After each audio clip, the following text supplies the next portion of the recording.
आपने सड़क किनारे बड़े बड़े ट्रांसफार्मर जरूर देखे होंगे, लेकिन क्या आपने कभी सोचा है कि इनके अंदर आखिर क्या होता है और ये बिजली के वोल्टेज को कैसे बदल देते हैं?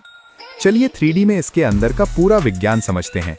जैसे ही हम ट्रांसफार्मर का कवर हटाते हैं, हमें इसके अंदर कई महत्वपूर्ण हिस्से दिखाई देते हैं जो मिलकर बिजली को सुरक्षित और उपयोगी बनाते हैं। ट्रांसफार्मर का सबसे महत्वपूर्ण हिस्सा होता है आयरन कोर, जो पतली पतली स्टील प्लेटों से बना होता है और मैग्नेटिक फ्लक्स को आसानी से एक कॉइल से दूसरी कॉइल तक पहुंचाने में मदद करता है। इसी आयरन कोर के चारों ओर कॉपर वायर की एक कॉइल लपेटी जाती है जिसे प्राइमरी कॉइल कहते हैं, और यहीं से ट्रांसफार्मर में इनपुट बिजली प्रवेश करती है। कोर के दूसरे हिस्से में एक और कॉपर कॉइल होती है जिसे सेकेंडरी कॉइल कहा जाता है, और इसी कॉइल से ट्रांसफार्मर की आउटपुट बिजली बाहर निकलती है। जैसे ही एसी करंट प्राइमरी कॉइल में प्रवेश करता है, उसके कारण कॉइल के आसपास लगातार बदलती हुई मैग्नेटिक फील्ड बनती है। ये बदलती हुई मैग्नेटिक फील्ड आयरन कोर के अंदर मैग्नेटिक फ्लक्स पैदा करती है, जो बहुत तेजी से पूरे कोर में घूमने लगता है। आयरन कोर इस मैग्नेटिक फ्लक्स को आसानी से सेकेंडरी कॉइल तक पहुंचाता है, जिससे ऊर्जा बिना सीधे तार के भी ट्रांसफर हो जाती है। जैसे ही बदलता हुआ मैग्नेटिक फ्लक्स सेकेंडरी कॉइल को काटता है, उसमें नया वोल्टेज इंड्यूस हो जाता है और बिजली पैदा होने लगती है। अब सेकेंडरी कॉइल से करंट बाहर निकलता है और आगे की बिजली व्यवस्था में भेज दिया जाता है, जहां इसका उपयोग घरों, फैक्ट्रियों और शहरों में किया जाता है।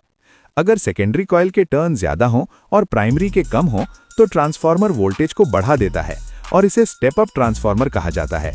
लेकिन अगर सेकेंडरी कॉइल के टर्न कम हों, तो ट्रांसफार्मर वोल्टेज को घटा देता है, और ऐसे ट्रांसफार्मर को स्टेप डाउन ट्रांसफार्मर कहा जाता है। ट्रांसफार्मर के अंदर कॉइल और आयरन कोर को एक बड़े टैंक में रखा जाता है, और इस टैंक में खास प्रकार का ट्रांसफार्मर ऑयल भरा होता है। ये ऑयल बहुत महत्वपूर्ण होता है क्योंकि ये इंसुलेशन भी देता है और कूलिंग भी करता है। जब ट्रांसफार्मर लगातार काम करता है तो उसकी कॉइल और कोर गर्म होने लगते हैं, और यही ऑयल उस गर्मी को सोख कर पूरे टैंक में फैला देता है ताकि ट्रांसफार्मर ज़्यादा गर्म ना हो। टैंक के बाहर बड़े बड़े रेडिएटर लगे होते हैं जो गर्म तेल को ठंडा करते हैं, जिससे ट्रांसफार्मर लंबे समय तक सुरक्षित और लगातार काम कर पाता है।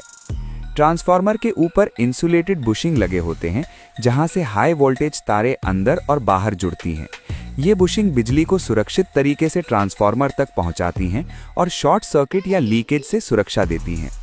ध्यान देने वाली एक बहुत महत्वपूर्ण बात यह है कि ट्रांसफार्मर केवल एसी यानी ऑल्टरनेटिंग करंट पर ही काम करता है, क्योंकि इसमें लगातार बदलती हुई मैग्नेटिक फील्ड बनना जरूरी होता है।